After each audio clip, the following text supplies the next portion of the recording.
മലപ്പുറത്ത് മരിച്ചയാളുടെ സാമൂഹ്യ സുരക്ഷാ പെൻഷൻ തട്ടി. 2019 ഡിസംബർ 17 മരിച്ച ആലങ്കോട് സ്വദേശി പെരിഞ്ചേരിയിൽ അബ്ദുള്ളയുടെ പെൻഷനാണ് തട്ടിയത്. എന്നാൽ 2020 സെപ്റ്റംബർ മാസം വരെ പെൻഷൻ കൈപ്പറ്റിയതായാണ് വിവരാവകാശ രേഖയിൽ വ്യക്തമാക്കുന്നത്. പെൻഷൻ തട്ടിയവരെ കണ്ടെത്തണമെന്നാവശ്യപ്പെട്ട് കുടുംബം പഞ്ചായത്ത് സെക്രട്ടറിക്ക് പരാതി നൽകി.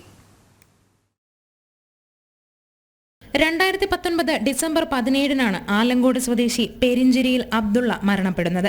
എന്നാൽ വിവരാവകാശ നിയമപ്രകാരം മരിച്ച അബ്ദുള്ളയുടെ പെൻഷൻ 2020 സെപ്റ്റംബർ മാസം വരെ കൈപ്പറ്റിയതായി വിവരാവകാശ രേഖയുണ്ട്.